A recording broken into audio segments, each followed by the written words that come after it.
인터넷에서 재밌는 글을 봤는데요. 제목이 화장실에 갇혔던 썰입니다. 화장실에 갇혔던 썰. 음슴체라고 하거든요. 인터넷 어체인데 제가 그대로 읽어드릴게요. 내용을 잘 한번 따라와 보세요.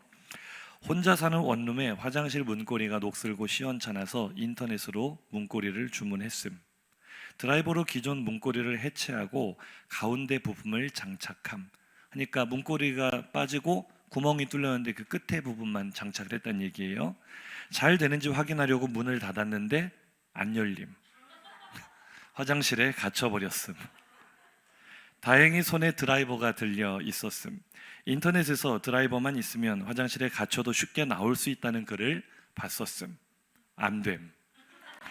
절대로 안 열림. 드라이버로 문고리 주변을 열심히 파봤지만 꿈쩍도 안 함. 문고리가 있던 가운데 구멍은 뚫려 있어서 방안이 다 보임. 그래서 더 서글펐음. 핸드폰은 저 멀리 테이블에서 유튜브 문고리 설치 영상을 재생 중이었음. 그때 순간적으로 기막힌 생각이 머리를 스쳐 지나갔고 나는 손잡이 구멍 사이로 목 놓아 외쳤음. 하이 빅스비. 띠롱. 그 소리가 얼마나 반갑던지 열심히 외쳤음. 119에 전화 걸어줘. 119. 그러자 들려오는 대답. 잘 알아듣지 못했어요. 생각해보니 빅스비는 유튜브 재생 도중에는 작동을 안 함. 배터리가 10몇 프로밖에 안 남았었는데 제가 지금 유튜브를 얼마나 재생을 했지? 나는 안절부절하며 영상이 끝나기만을 기다림. 지금 문고리 설치 재생 목록을 재생 중이어서 저 영상이 끝나도 곧바로 이어서 새로운 영상이 재생될 예정이었음. 즉 나에게 주어진 시간은 영상과 영상 사이에 넘어가는 단 5초뿐. 단 한 번의 이 기회를 잡기 위해 난 이름도 모르는 아저씨의 문고리 설치 가이드를 집중해서 들었음. 두 번 다시는 문고리 설치를 안 한다는 생각으로 문구멍 사이로 보이는 핸드폰에 온 정신을 집중함. 마침내 아저씨가 좋아요와 구독 부탁드립니다 하고 영상을 끝내는 순간 나는 단전의 힘까지 끌어모아 문구멍에 입을 대고 외쳤음. 하이 빅스비. 띠롱. 이번에 실패하면 정말 끝이었음.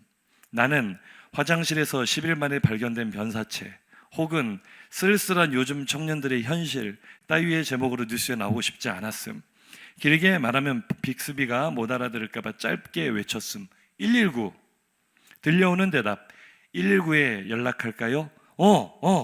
드디어 통화가 연결되고 목숨은 건졌구나. 안도의 한숨을 내쉬려는 순간 또 다른 문제가 발생했음. 119에 연결되긴 했는데 핸드폰이 멀어서 소방대원의 목소리가 전혀 안 들림. 대충 소방대원의 멘트를 예상하면서 크게 외침. 화장실에 갇혔어요. 주소는 땡땡땡땡.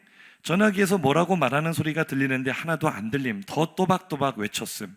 화장실에 갇혔어요. 구해주세요. 한 10분쯤 외쳤나? 전화가 끊김. 장난 전화라고 생각해서 안 오면 어쩌나 걱정이 되는데 빅스비 요망한 것은 또 사라져버리고 이번엔 다른 아저씨의 문고리 설치 영상을 틀어줌. 치우라고. 이제 문고리 설치 안 할 거라고. 그런데 얼마 후 밖에서 누가 현관문을 똑똑 두드림. 신고받고 왔습니다. 오 세상에, 신이시여, 119시여, 대한민국이시여. 진짜 눈물 났음. 문 열고 들어오세요. 비밀번호는 땡땡땡땡. 정말 목 놓아 외쳤음. 한참 후에 삑삑삑삑 문이 열리는 소리가 들리고 119 대원들이 우르르 들어옴. 나는 문구멍 사이로 이 모든 상황을 지켜보고 있었음.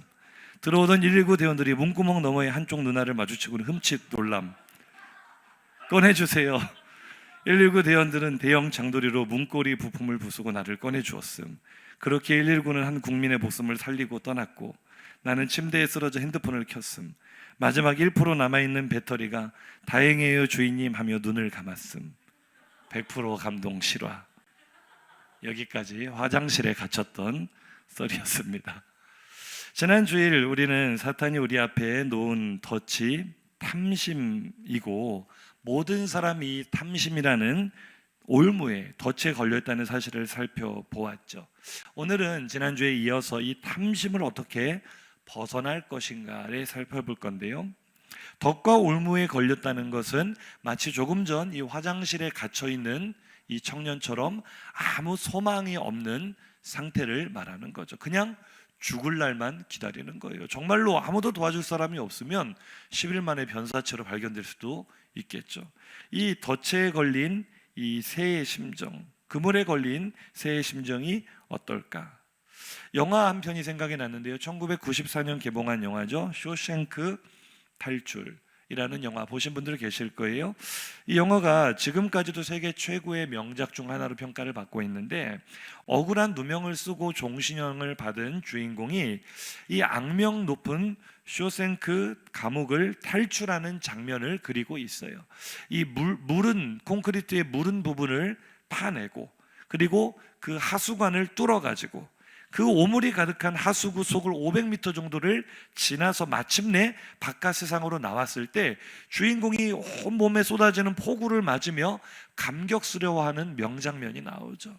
이 장면을 바라볼 때, 야, 갇혀 있다가 자유를 얻었을 때의 기쁨이 얼마나 큰가, 자유를 다시 찾은 이 기쁨이 얼마나 큰가, 우리가 간접적으로만 느낄 수 있는데, 성경에서도 바로 이 기쁨을 이렇게 표현하고 있습니다. 시편 124편 7절 상반절인데요, 한번 읽어볼까요? 우리의 영혼이 사냥꾼의 올무에서 벗어난 새같이 되었나니. 할렐루야.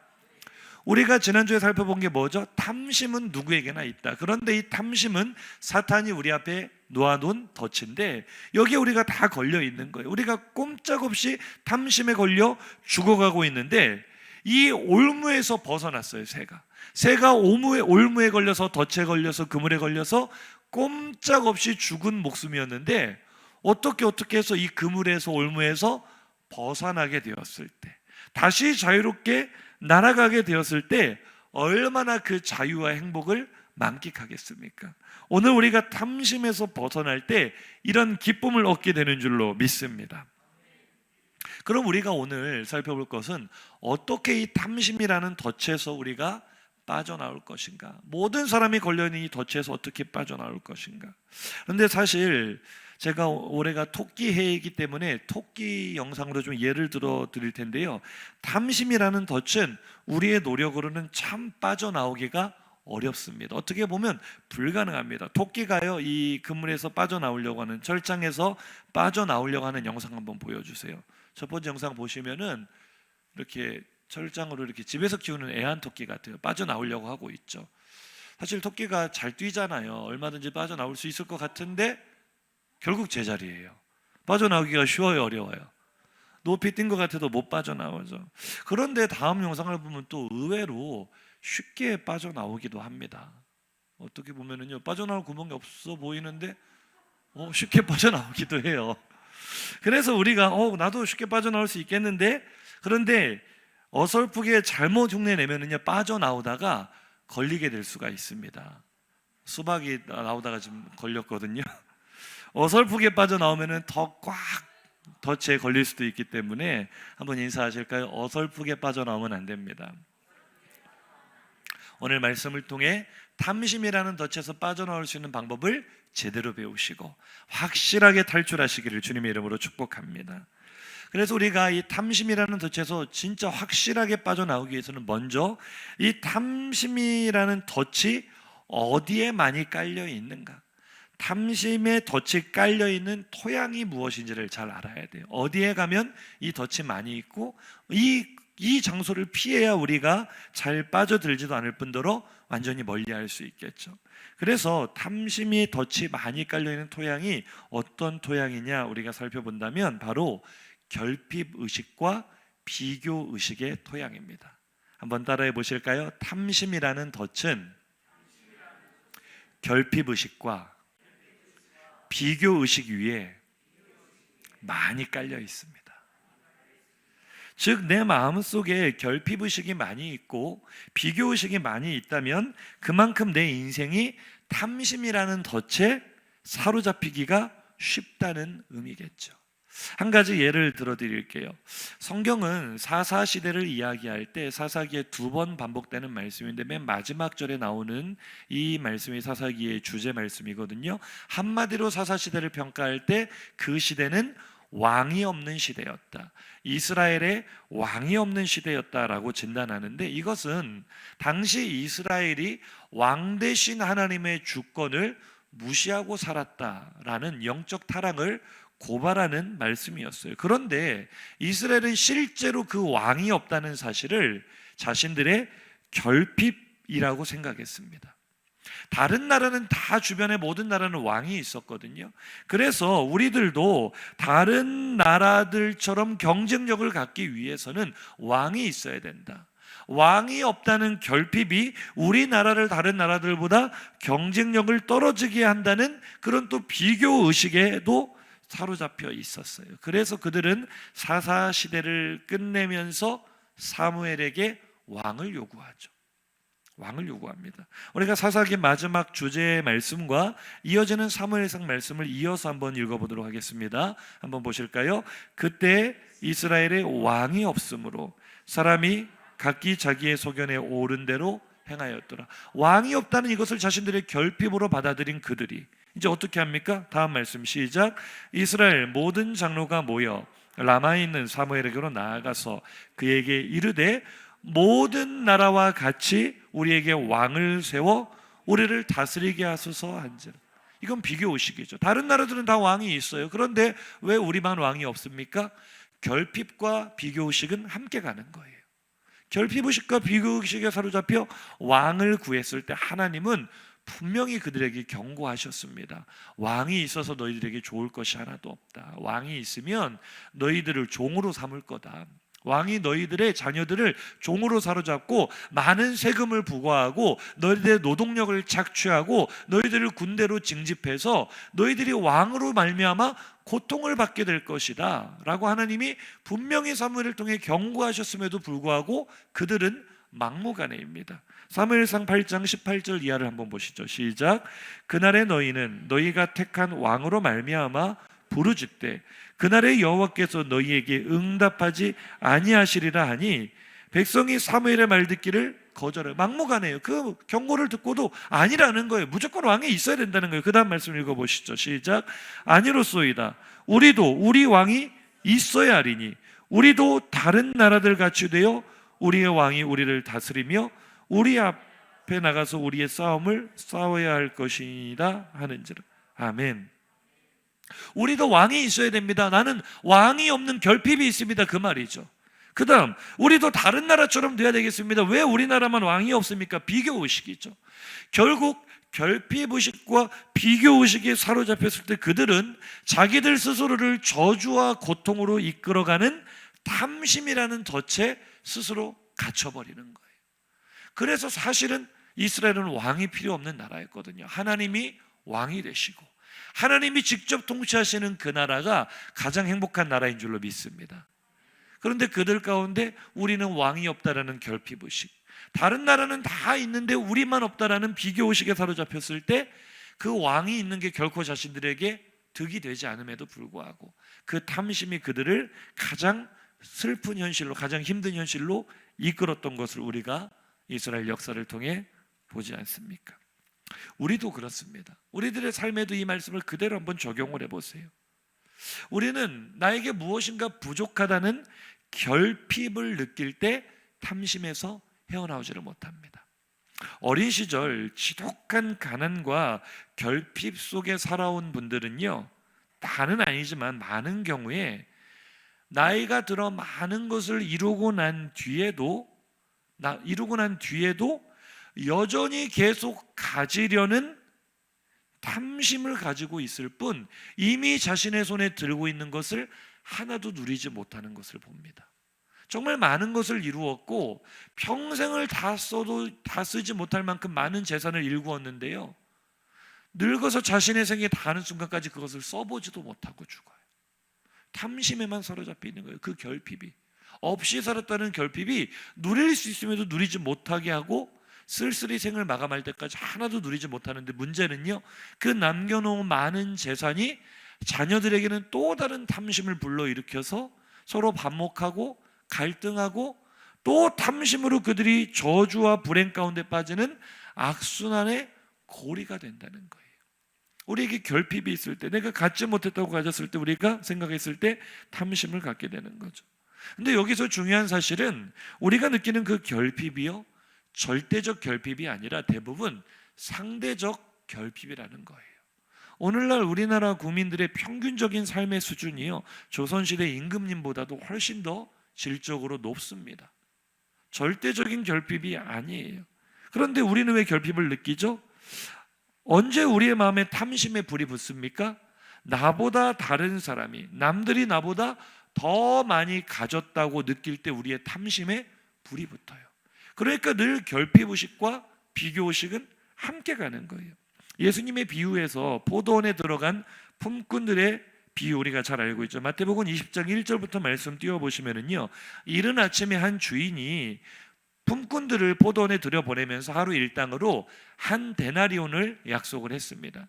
그리고 이어지는 스토리는요, 9시에도 아침 9시, 아침 이른 아침이니까 보통 우리가 인력 가면은 아침 한 6시 정도부터 시작을 하잖아요. 일찍 일을 시작하는데 그렇게 들여보내놓고 한 9시쯤 거리에 나가보니까 또 빈둥빈둥 노는 사람들이 있어요. 그래서 그들에게 상당히 주겠다고 약속을 하고 9시에도 사람들을 들여보냈어요, 포도원에. 그 다음 또 점심 12시 정도에 가보니까 또 사람들이 놀고 있는 사람들이 있어요. 또 포도원에 얼마를 주겠다고는 했지만 많이 주겠다고 약속하고 들여보냈어요. 그 다음 오후 3시에 가보니까, 오후 3시면 이제 거의 그날의 일이 막바지에 접어들 때 아닙니까? 또 놀고 있는 사람이 있어요. 또 들여보냈어요. 그런데 이 주인이요, 이제 마무리하기 1시간 앞두고 오후 5시에, 성경의 시간은 성경에 나와 있는 시간에 우리 숫자 6을 더하면 우리 시간이 되거든요. 그러니까 제 11시라고 나오는데 11시는 오후 5시입니다. 6을 더하면. 오후 5시에 가보니까 또 놀고 있는 사람들이 있어서 그 사람들도 포도원에 들여보냈다는 거죠. 자, 그럼 마지막에 들어간 사람들은 몇 시간 일했어요? 1시간 일했어요. 그리고 이제 그날의 일당을 결산하는데 이어지는 말씀, 11시, 제 11시 한번 다음 말씀 자 읽어보시죠. 시작. 제 11시에 온 자들이 와서 11시가 6을 더하면 몇 시라 그랬죠? 오후 5시에 들어와서 1시간밖에 일을 안 한 사람들이 얼마를 받았어요? 한 데나리온을 받으니, 그 다음 시작. 먼저 온 자들이 와서 더 받을 줄 알았더니 그들도 한 데나리온씩 받은지라. 계속 읽어볼까요? 받은 후 집 주인을 원망하여 이르되 나중은 이 사람들은 1시간밖에 일하지 아니하였거늘 그들을 종일 수고하며 더위를 견디는 우리와 같게 하였나요? 그러니까 공평하다는 거예요? 불공평하다는 거예요? 그 사람이 많이 받아야 된다는 건 내가 많이 받아야 된다는 거예요. 사실 이 사람들에게 주인이 잘못한 건 있어요? 없어요? 없어요. 처음부터 하루 일당 얼마를 약속하고 들어갔습니까? 한 데나리온을 약속을 하고 들어가서 일을 했고 약속대로 한 데나리온을 받았으니 불평할 이유도 없고 불만을 가지고 원망할 이유도 전혀 없는데 왜 이 사람들에게 불평과 원망이 생겼죠? 내가 생각할 때 나보다 적게 받아야 될 사람이 나와 같이 받았다는 거죠. 나는 적어도 저 사람보다는 더 받아야 된다라는 비교의식이 이들을 감사를 빼앗아가 버리고 원망과 불평으로 그들을 무너뜨리는 것을 우리가 보게 됩니다. 이처럼 내가 더 많이 받아야겠다는 이런 탐심, 비교의식은 우리를 탐심이라는 덫에 붙잡아 버리는 거죠. 오늘 본문이 마찬가지입니다. 오늘 본문 출애굽기 20장 17절 한번 보세요. 시작. 내 이웃의 집을 탐내지 말라. 내 이웃의 아내나 그의 남종이나 그의 여종이나 그의 소나 그의 나귀나 물은 내 이웃의 소유를 탐내지 말라. 아멘. 자, 여기서 탐내지 말라라고 하나님께서 지목하시는, 오늘 본문에 지목하시는 집, 아내, 남종, 여종, 소, 나귀는 이웃만 가지고 있는 게 아니라 나도 가지고 있는 거예요. 나에게도 집이 있고 나에게도 아내와 가족이 있고 나에게도 종들이 있고 나에게도 가축이 있는 그 사람이 탐심을 품어요. 누구의 것을? 내 것이 아닌 남의 것에게 탐심을 품는 이유가 무엇일까? 우리 속담에 잘 표현되어 있죠? 남의 떡이 더 커 보인다고. 나에게도 있는 것들이지만 남의 것이 더 좋아 보이는 비교의식 때문에 탐심이라는 덫에 잡혀버린다. 그러니 우리가 결핍의식과 비교의식의 토양 위에 탐심이라는 덫이 많다라는 것을 살펴보았을 때 나는 여기로부터 해당이 될까요? 안 될까요? 세상을 살아가면서 결핍의식이 없는 사람, 비교의식이 없는 사람 아마 찾아보기 쉽지 않을 겁니다. 우리는 모두 다 이 말씀에, 이 원리에 해당되는 사람들이에요. 나에게도 비교의식이 있고요, 나에게도 결핍의식이 있어서 나도 역시 탐심이라는 덫에 붙잡혀 있어요. 그러니 우리가 탐심이라는 덫에서 빠져나오기가 쉬울까요? 어려울까요? 어려워요. 토끼가 아무리 뛰어도 이걸 못 뛰어넘는 것처럼 우리가 탐심을 우리의 결단으로 내가 탐심 갖지 말아야겠다, 남의 것을 탐내지 말아야겠다 노력한다고 되는 부분이 아니라고요. 그러면 성경은 우리에게 어떻게 우리가 탐심이라는 덫에서 빠져나올 수 있다라고 말씀해 주시는가? 조금 전에 봤던 시편 124편 말씀을 7절부터 8절까지 조금 더 길게 볼게요. 시작. 우리의 영혼이 사냥꾼의 올무에서 벗어난 새같이 되었나니 올무가 끊어짐으로 우리가 벗어났도다. 우리의 도움은 천지를 지으신 여호와의 이름에 있도다. 아멘. 화장실에 갇힌 사람이 자기 혼자 힘으로 빠져나왔어요? 어떻게 빠져나왔어요? 빅스비의 도움으로 소방대원들이 와서 꺼내줬죠. 탐심이라는 올무에 빠진 우리들도 마찬가지입니다.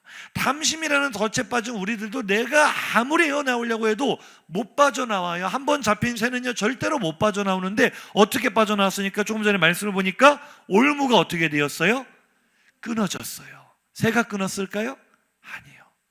탐심이라는 덫에, 탐심이라는 올무에 사로잡혀서 행복을 다 빼앗겨버리고 살아가는 나를 긍휼히 여기신 하나님께서 올무를 끊어주셨기 때문에, 그 올무를 끊어주신 하나님의 능력에, 그 도우심으로 말미암아 우리가 탐심으로부터 벗어나 올무에서 벗어난 새처럼 자유와 행복을 누릴 수 있는 줄로 믿으시기 바랍니다. 한번 인사하실까요? 하나님께서 탐심의 올무를 끊어주셨습니다. 그래서 오늘 그 탐심이라는 올무를 끊어주신 그 도움, 그 능력이, 조금 전 말씀 다시 한번 띄워보세요. 그 도움이 무엇이냐? 바로 여호와의 이름이다. 탐심이라는 올무를 끊어놓는 그 능력이 무엇이냐? 예수의 이름이다라고 말하고 있는 거예요. 한 번 더 인사하시죠. 예수의 이름의 능력이 탐심의 올무를 끊습니다. 아멘이십니까? 우리가 오늘 붙잡아야 될 것이 바로 예수 이름의 능력이라는 거예요. 내가 탐심 벗어나려고 아무리 노력해도 안 되는데요, 예수 이름의 능력을 붙잡으면 내가 아무리 벗어나려 해도 벗어나지 못했던 탐심에서 우리가 벗어나 공중의 새처럼 자유롭게 날며 자유와 행복을 누릴 수 있는 줄로 믿습니다. 자, 그러면 예수 이름의 능력에 붙잡힌다는 것이 무슨 의미인가? 우리가 진짜 탐심에서 빠져나올 수 있는, 완전하게 완벽하게 탐심에서 빠져나올 수 있는 예수 이름의 능력을 붙잡는다는 것은 무엇을 의미하는가? 오늘 두 가지만 살펴볼 건데요, 첫 번째는 내게 주신 것으로 만족하는 것입니다. 예수 이름의 능력에 붙잡힌 사람은요, 내게 주신 것으로 만족할 줄 아는 사람입니다. 결핍의식을 이겨내는 능력이죠. 한번 따라 하실까요? 예수 이름의 능력에 붙잡힌 사람은 내게 주신 것으로 만족하며 살아갑니다. 바울 이야기를 좀 하려고 하는데요, 고린도후서 12장 8절에서 9절입니다. 시작. 이것이 내게서 떠나가게 하기 위하여 내가 3번 주께 간구하였더니 나에게 이르시기를 내 은혜가 내게 족하도다. 만족이라는 개념이 나오는데요, 만족할 수 없는 상황이죠. 바울은 지금 자신의 일생을 걸고 3번 특별 기도를 했던 이야기를 하고 있습니다. 그 기도를 했던 이유는 바울에게 치명적인 결핍이 있었기 때문에 한 기도였거든요. 바울이 가진 결핍이 무엇입니까? 건강이었어요. 남들이 가지고 있는 건강을 바울은 가지지 못했습니다. 그 육체의 가시, 얼마나 그 질병이 고통스러웠는지 바울은 사탄의 사자가 내 몸에 있다라고 표현을 했어요. 나를 너무나 괴롭히는 이 질병은 바울에게 있어서 결핍이었습니다. 채워줘야 될, 건강으로 채워줘야 될 결핍, 이것이 해결돼야만 바울이 만족스러운 사역을 할 수 있다고 생각을 했기 때문에 하나님께 3번씩이나 특별 기도를 했던 거예요. 이건 목숨을 걸고 간구했다는 뜻입니다. 그런데 하나님께서 그 기도에 응답, 예스 하셨어요? 노 하셨어요? 노라고 거절하십니다. 아니 하나님 왜요? 그렇게 귀하게 쓰시는 종이 건강을 갖는 게 나쁜 일인가요? 아니잖아요. 그의 결핍을 채워주셔야 그가 만족스러운 사역을 할 거 아닙니까? 하나님을 더 만족시켜 드릴 거 아닙니까? 누구나 그렇게 생각할 수 있죠. 그런데 오늘 하나님의 응답을 잘 보세요. 제가 이 말씀 가운데 은혜 받은 응답은요, 내 은혜가 너에게 이미 족하다라는 말은요, 바울아 네가 가지고 있는 그 결핍은 결핍이 아니야. 그것은 은혜다. 결핍이 아니라 은혜라고 하나님이 말씀해 주시는 거예요. 한번 따라해 보실까요? 결핍이 아니라 은혜입니다. 한 번만 더요. 결핍이 아니라 은혜입니다. 사랑하는 성도님들, 나에게는 어떤 결핍이 있습니까? 우리 누구나 다 결핍 의식에 사로잡혀 있거든요. 없는 게 있어요. 내가 가장 잘 알아요. 나에게 부족한 것이 무엇인지, 나에게 없는 것이 무엇인지, 때로는 그 없는 것이 너무나 치명적인 상처가 되는 사람들도 있습니다. 저만 해도요, 제가 아이를 안 낳으려고 안 낳는 게 아니라 이제 결혼 15년 차인데 이제는 하나님 앞에 이걸 내려놓고 더 이상은 구하지 않지만 한동안은 너무너무 힘들었어요.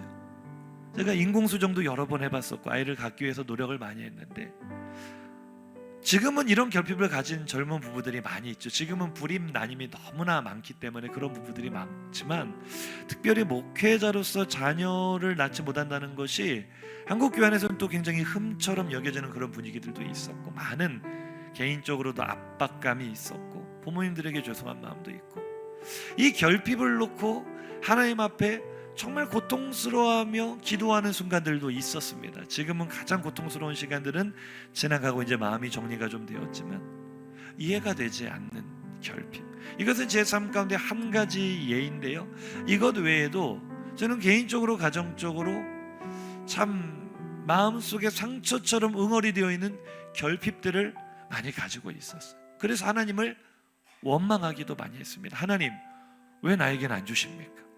이거를 갖는 게 나쁜 거 아니잖아요. 왜 나에게는 이런 치명적인 결핍이 있어야만 합니까? 늘 그런 고민이 있었어요. 그런데 바울이 받은 응답이 저에게 큰 위로가 되었어요. 내 은혜가 너에게 족하다. 결핍이 아니라 은혜다. 사랑하는 성도님들, 내가 지금 가지고 있는 결핍이요, 그것이 만약에 채워진다면, 나의 소원대로 나의 원대로 채워진다면 만족할 수 있을까요? 만족할 것이라고 생각하십니까? 우리가 지난주에 살펴봤죠. 탐심은 끝이 있다고요, 없다고요? 없다고요. 사람은요, 참 욕망의 존재, 탐욕스러운 존재입니다. 한 가지 결핍이 채워지면 그것으로 만족하고 감사하는 것이 아니라 또 다른 결핍을 채우기 위하여, 또 다른 부족함 때문에 목말라 하는 게 사람이기 때문에요, 나에게 채워지지 않는 결핍을 무엇인가로 채우려 하는 순간, 무엇인가로 채워지는 순간, 그 결핍은 우리를 또 다른 결핍으로 이끌어갈 거예요. 만족이 아니라 영원히 채워지지 않는 만족을 모르는 불행으로, 그것이 바로 탐심이라는 덫입니다. 채워져서 그만이 없어요. 적당히가 없다고요. 이만하면 됐다가 없어요. 끊임없이 또 다른 만족을 구할 거예요. 그런 의미에서 비워져 있다는 것이 얼마나 큰 은혜인 줄 아십니까? 결핍이 있다는 것이 얼마나 큰 은혜인 줄 아십니까? 텅 비어 있기 때문에 예수로 채울 수 있는 거예요. 아멘이십니까? 생각해 보세요. 결핍이 없다고 생각하는 인생은요, 예수로 채우려 하지 않습니다. 예수로 채워야 할 이유도 알지 못합니다. 제가 지난주에 부산 이케아에 가서 충전 건전지랑 교회에서 사용할 충전기를 사왔거든요. 왜 사왔냐면, 기존에 쓰는 우리 교회 충전기로 지금 교회 온도계나 체온계나 또 교회 도어락이나 여러 가지 건전지들을 사용을 하는데, 기존에 사용하던 충전기가요, 건전지를 2개를 넣어야만 작동을 하는 충전기예요. 2개를. 그런데 건전지가 이 용량이, 배터리가 소모가 되면은 서로 소모되는 속도가 다르거든요. 예를 들어 하나는 거의 0%까지 내려갔고 하나는 한 50%가 남아있으면 2개를 꽂으면 충전에 불이 들어와요. 그런데 좀 많이 남아있는 용량이 채워지잖아요. 그럼 파란불이 들어오면서 더 이상 채워지지가 않아요. 더 이상 충전이 되지를 않는다고요. 아니 이게 충전이 돼야 되는데 뭔가 채워져 있으니까 안 되는 거예요. 그래서 이거를 채운 게다 갖다 꽂으면 하루 만에 방전이 돼버리고, 어떤 때는 반나절 만에 방전이 돼버리고, 제가 이거를 여러 개를 조합을 해서 실험을 해보다가 안 되겠다, 개별 충전이 되는 충전기가 필요하겠다 해가지고 사다 놓으니까 이제는 충전이 잘 돼요. 무슨 이야기입니까? 내 안에 뭔가 채워짐이 많고 나는 만족스럽다, 나는 부족함이 없다 생각하면요, 예수가 들어올 자리가 없어요. 그런데 내가 텅 비어있는 인생 같다. 나오미가 하나님이 나를, 나오미가 아니라 마라로 만드셨다. 내가 텅 비어서 돌아봤다. 텅 비어있다는 것이 나오미가 처음 베들레헴에 돌아왔을 때는 저주처럼 느껴졌지만, 텅 비었기 때문에 하나님의 은혜가 그 속에 쏟아지는 것입니다. 감당할 수 없고 측량할 수 없는 내가 그녀를 가득 채우는 것입니다. 아멘이세요? 결핍은 저주가 아닙니다. 결핍은 불행이 아닙니다. 결핍은 예수로 채울 수 있는 기회가 되는 줄로 믿으시기 바랍니다. 예수로 충만한 사람, 예수 이름의 능력을 붙드는 사람은 그래서 자신의 결핍 때문에 울지 않습니다. 자신의 부족함 때문에 억울해하지 않습니다. 원망하지 않습니다. 오히려 감사할 수 있습니다. 바울이 그래서 이후로부터는요, 자신의 약한 것을 자랑한다고 말하고 있어요. 주님의 이 응답, 결핍은 너에게 저주가 아니야, 결핍은 너의 은혜다, 결핍이 너의 복이다, 이 응답을 받은 뒤로부터 바울은 이제 나의 약한 것으로, 나의 결핍으로 자랑하겠다라고 말을 합니다. 왜요? 예수를 얻을 수 있는 공간이 생겼기 때문에, 예수를 채울 수 있는 기회가 되었기 때문에. 바울의 고백입니다. 빌립보서 4장 11절 하반절 이하 보실까요? 어떠한 형편에든지 나는 자족하기를 배웠노니 나는 비천에 처할 줄도 알고 풍부에 처할 줄도 알아. 모든 일 곧 배부름과 배고픔과 풍부와 궁핍에도 처할 줄 아는 일체의 비결을 배웠노라. 내게 능력 주시는 자 안에서 내가 모든 것을 할 수 있다. 아멘. 내게 능력 주시는 예수의 이름 안에서 가난해도 괜찮다는 거예요. 풍부해도 괜찮다는 거예요. 그것은 아무 문제가 되지 않아요. 나는 예수를 얻었으니, 세상 모든 것보다 가장 귀한 예수를 얻었으니 나는 만족할 수 있다는 것입니다. 사람들이 부러워하는 모든 풍부를 배설물처럼 버려도 만족할 수 있는 것은 나의 결핍을 채워주시는 예수 이름을 얻었기 때문에 예수로 만족할 수 있다는 뜻입니다. 할렐루야. 말씀 준비하면서 우리 전사님이 콘티로 준비한 충만이라는 찬양을 계속 듣는데, 오늘 찬양하셨잖아요. 찬양 은혜가 되시죠? 이 찬양의 가사가 얼마나 은혜가 되는지 몰라요. 정말 이거구나. 우리가 탐심이란 덫을 빠져나올 수 있는 것은 예수로 충만히 채우는 것이구나. 우리 가사를 생각하며 한번 불러보겠습니다. 가사가 너무 은혜가 됩니다. PPT 띄워주세요. 운명이어도 공허하지 않은 곳은 예수 안에 난 만족함이라. 가난하여도 부족하지 않은 것은 예수 안에 오직 나는 부요함이라. 고난 중에도 결핍이 아닙니다. 견뎌낼 수 있는 것은 주의 계획 믿기 때문이라. 실패하여도 일어설 수 있는 것은 예수 안에 오직 나는 승리함이라. 난 예수로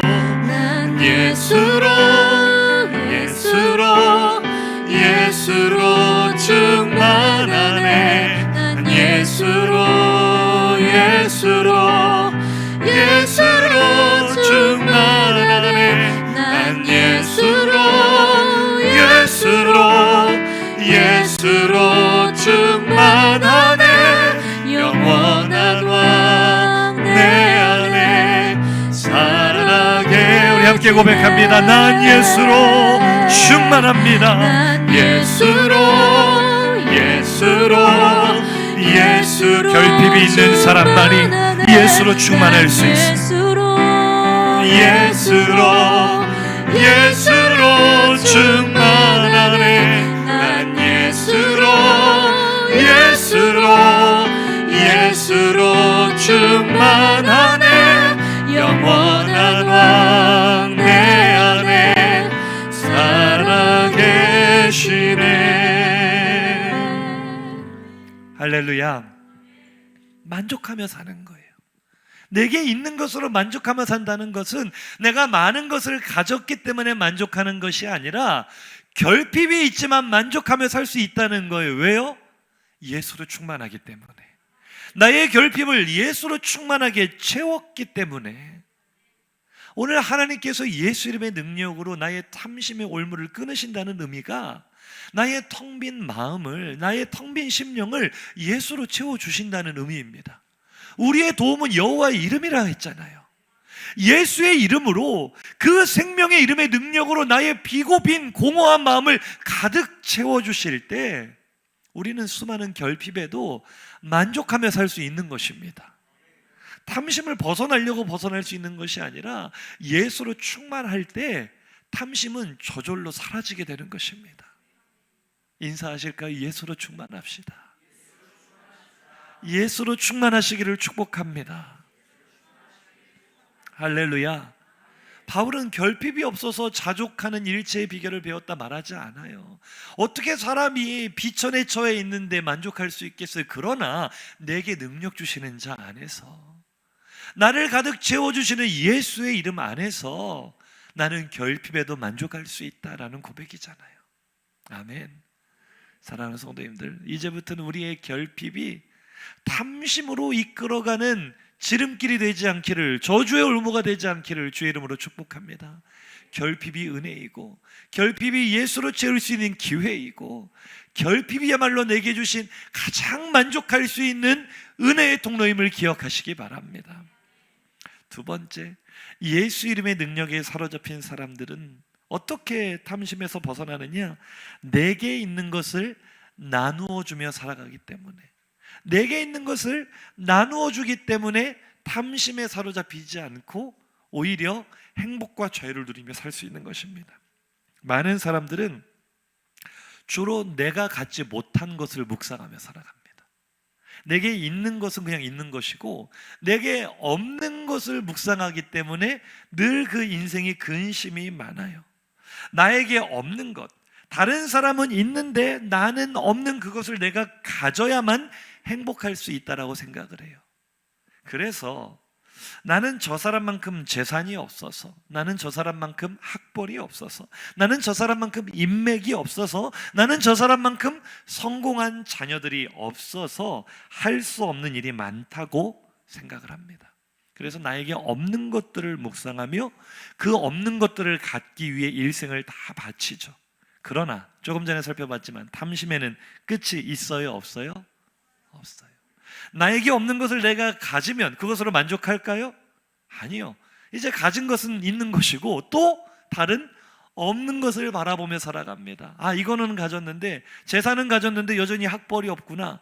그래서 뭡니까? 순양그룹 진양철 회장도 서울대 학벌은 갖지 못해서 그 손자가 그걸 가지고 딜을 하잖아요. 할아버지가 없는 걸 제가 가져다 주겠습니다. 내가 없는 게 뭐냐?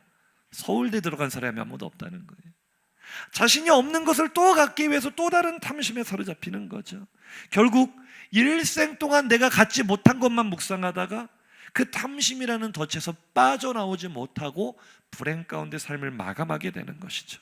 그러나 예수 이름의 능력으로 탐심의 올무를 끊어버리는 사람, 그 은혜를 경험한 사람은요, 비교의식에 사로잡히지 않아요. 내게 없는 것을 묵상하는 것이 아니라 내게 있는 것을 묵상합니다. 내게 있는 것을 주목합니다. 그리고 내게 있는 것을 나누어 주는 삶을 살아갑니다. 사도행전에 이런 이야기가 나오죠. 성전 미문에 날 때부터 걷지 못하는 한 사람이 날마다 그 문의 앞에 앉아 구걸을 하고 있는데, 그가 구걸하면서 구하는 것이 무엇이겠어요? 세상의 금은 보화 아닙니까? 세상의 은과 금을 구하고 있는 그들 앞에 베드로와 요한이 나타났어요. 베드로와 요한은 가난한 사도들입니다. 은과 금이 없는 사람, 그러니 이 가난한 구걸하는 이 불쌍한 사람을 도울 능력이 없는 사람이었죠. 세상의 관점으로는 그렇습니다. 구걸하는 사람조차도 주목하여 보라라고, 우리를 주목하여 보라라고 베드로가 말을 하였지만 사실은 주목하여 볼 가치가 없는 사람들이에요. 왜요? 그들에게는 은과 금이 없기 때문에. 뭐 하려고 나를 보라고 했느냐라고 따질 수 있는, 가장 가난한 사람에게도 무시당할 수 있는 사람들이 베드로와 요한이었단 말이에요. 보통 우리들이 이 정도 상황이 되면 비교의식에 사로잡혀서 자신감을 상실해 버립니다. 나는 가진 물질이 없어서 저 사람을 도울 능력도 없다고 내게 없는 것만 묵상하며 비교의식 가운데, 그래서 내가 더 많이 가져야 돼, 탐심의 덫에 잡혀버리는 거죠. 그러나 베드로는요, 요한은요, 자신에게 없는 것, 그게 뭐 어때서 당당했어요. 내게 없다라고 말을 해요. 하지만 그가 당당할 수 있는 이유, 나는 많은 것이 없지만, 가진 것이 별로 없지만 분명히 내가 가지고 있는 것이 있다라는 자신감이었습니다. 우리 베드로의 말을 한번 들어볼까요? 사도행전 3장 6절, 그에게 하는 구걸하는 사람에게 베드로가 이렇게 말하죠. 시작. 베드로가 이르되 은과 금은 내게 없거니와 내게 있는 이것을 내게 주노니 나사렛 예수 그리스도의 이름으로 일어나 걸으라 하고. 할렐루야. 왜 없는 것만 생각하십니까? 왜 나에게 물질이 없고 지혜가 없고 언변이 없고 인맥이 없다고 없는 것에만 한탄하십니까? 이미 내가 가진 가장 귀한 것이 있는 줄로 믿으시기 바랍니다. 우리는 엄청난 것을 소유한 사람이에요. 이것은 박사도 갖지 못한 겁니다. 재벌도 갖지 못한 겁니다. 예수 이름의 능력을 가졌다는 것이 무슨 의미입니까? 요한일서 5장 12절은 이렇게 말합니다. 시작. 아들이 있는 자에게는 생명이 있고 하나님의 아들이 없는 자에게는 생명이 없느니라. 아멘. 세상이 금은보화를 다 가졌어도 생명이 없으면 무슨 소용이에요? 이 땅에서의 삶이 전부라고 생각하고 사는 사람은 얼마나 불행한 인생입니까? 죽을 날을 기다리며 그것을 두려워하며 살아가는 인생은 얼마나 비참한 인생입니까? 그러나 우리는 예수 이름을 가진 사람들, 즉 영원한 생명을 가진 사람들인 줄로 믿으시기 바랍니다. 더 가치 있는 것을 가졌는데 왜 당당하지 못하냐고요. 더 귀한 것을 가졌는데 왜 내게 없는 것들, 별것도 아닌 것들 없는 거 가지고 남들과 비교의식에 사로잡혀 열등감에 사로잡혀 그렇게 주눅들어 살아가냐고요. 우리가 이제 2월달 동안 준비해서 이제 3월부터는 날씨가 풀리면 이제 진짜 샬롬 축복 전도를 현장으로 나가게 될 텐데요, 우리가 어떤 준비를 해야 됩니까? 한번 따라 하실까요? 전도는 구걸이 아닙니다. 우리가 왜 전도할 때 자신이 없죠? 꼭 예수 믿어달라고 구걸하는 것처럼 전도를 하려고 하면 우리가 뭔가 미안한 소리를 하는 것 같고, 우리가 굉장히 신뢰되는 말을 하는 것 같고, 전도할 자신감이 없어지는 거예요. 그러나 전도는 무엇입니까? 내가 가진 것을 다른 사람들에게 나눠주는 것입니다. 내가 가진 생명을 갖지 못한 사람에게 나눠주는 것입니다. 내가 받은 축복의 능력을 다른 사람에게 나눠주는 것입니다. 자신만만해야 돼요. 우리는 그 가게에 복을 빌어주러 가는 사람들이지 구걸하러 가는 사람들이 아니에요. 한번 따라 할까요? 받으러 가는 것이 아니라, 빌리러 가는 것이 아니라 주러 가는 것입니다. 생명을 주러 가는 거예요. 복을 주러 가는 거예요. 은혜를 주러 가는 거예요. 당당해야죠. 내가 있는 것을 너에게 주노니 일어나 걸어라.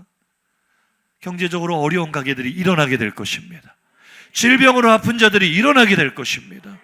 내가 가진 능력에 집중하여 주목하여 그것을 나누어 주려고 할 때 탐심은 온데간데 없이 사라지고요, 하나님의 나라를 세우는 일꾼이 되는 줄로 믿으시기 바랍니다.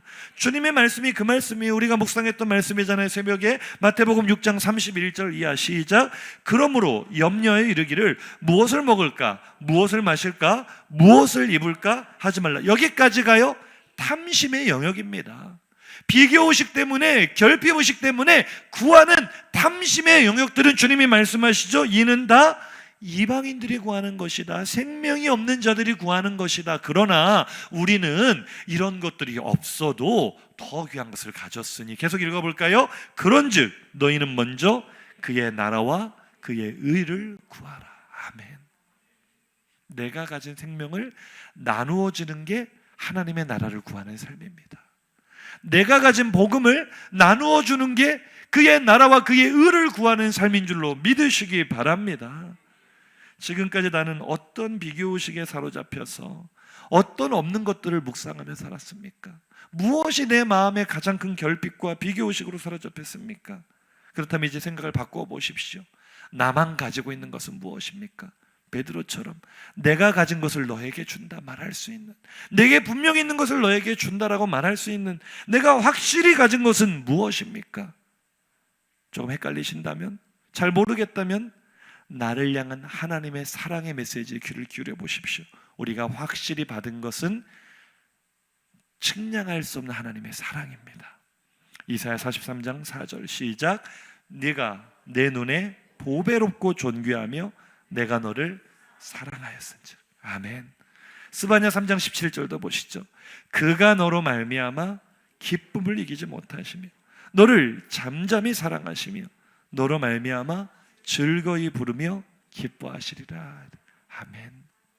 하나님이 나를 얼마나 사랑하시는지, 나 때문에 기쁨을 이기지 못하신대요. 나 때문에 너무나 즐거워 콧노래를 부르신답니다. 우리들 한 사람 한 사람 하나님부터 이 귀한 사랑을 받은 존귀한 존재인 줄로 믿습니다. 다른 사람이 알지 못하는 이 큰 사랑을 받고도 왜 비교의식에 사로잡히세요? 오히려 그 사랑을 받지 못한 사람들을 우리가 안쓰럽게 여기며 긍휼히 여기며 이 사랑을 나누어 주는 것이 우리의 사명이요 본분인 줄로 믿습니다. 그래서요, 정말 내가 이 탐심에서 벗어나는 사람들의 특징은요, 자신이 받은 사랑의 크기를 분명히 아는 거예요. 하나님이 나를 얼마나 사랑하시는지, 내가 얼마나 존귀한 존재인지 그걸 분명히 알고 그걸 나누어 주는 삶. 성경이 우리에게 그걸 명령하고 있어요. 에베소서 5장 1절 이하 시작. 그러므로 사랑을 받는 자녀같이 너희는 하나님을 본받는 자가 되고 그리스도께서 너희를 사랑하신 것 같이 너희도 사랑 가운데서 행하라. 음행과 온갖 더러운 것과 탐욕은 너희 중에서 그 이름조차도 부르지 말라. 이는 성도에게 마땅한 바니라. 아멘. 이 말씀이에요. 왜 너희가 비교의식에 사로잡히느냐? 왜 너희가 탐욕에 덫에 잡히느냐? 그거는 있을 수 없는 일이다. 성도라면 받은 사랑이 너무나 크기 때문에 그 사랑을 받는 자녀처럼 사랑을 나누어 주며 사는 것이 마땅한 삶이다라고 성경이 말하고 있는 것입니다. 한번 인사해 보실까요? 내게 있는 것을 나누어 주면 탐심에 붙잡힐 틈이 없습니다. 할렐루야. 왜요? 내게 주신 하나님의 사랑에 충분히 만족하기 때문이죠. 몇 가지 사진 보여드리고 설교를 마치려고 합니다. 특이한 사진인데요, 사자와 얼룩말이 함께 물을 마시는 이 사진 보신 적 있습니까? 어떤 사람들이 이 사진에 이름을 붙이기를 동물의 왕국 TV 촬영 뒤풀이 모습이다. TV 촬영할 때는 막 열심히 잡아먹으려고 달려들다가 촬영 딱 끝나면은 야, 오늘 너 연기 좋았다, 야, 좀 살살 물어라. 그러지는 않겠죠. 왜 저 사자는 옆에 있는 얼룩말을 잡아먹으려고 안 하고 평화롭게 같이 물을 마시고 있을까? 다음 사건을 보시면 좀 이해가 될 텐데요, 이번에는 물을 마시는 사자를 거북이가 공격을 했어요. 자기 영역에 침범했다는 거죠. 거북이 용감합니다. 그런데 사자가요, 어처구니가 없지만 건드리지 않은 이유가 뭔지 아세요? 아까 전에 그 얼룩말을 먹었다는 건 아닙니다. 오해하지 마세요. 막 식사를 마치고 충분히 만족했기 때문에 눈앞에 먹잇감이 있어도 탐심을 부리지 않는 거죠. 만족하기 때문에. 할렐루야. 좀 전 얼룩말하고 물 마신 사자도 막 식사를 마치고 이제 물을 마시러 온 것 같아요. 이미 배가 불렀고 만족했기 때문에 탐심을 부릴 이유도 필요도 없는 것입니다. 예수의 이름으로 충만한 사람들의 특징, 예수로 만족한 사람들의 특징. 탐심은 우리에게서 그 이름조차도 부를 필요가 없는 것. 오늘 예수 이름의 능력으로 올무를 끊으시고 올무를 끊어버리시고 우리를 자유롭게 하신 하나님의 은혜 앞에서 우리에게 만족을 줄 수 없는 세상 것들, 또 사람에게 만족을 구하지 마시고 예수 이름으로 충만하시기를 축복합니다. 예수 이름의 능력을 붙들고 탐심에서 빠져나오시기를 주님의 이름으로 축복합니다.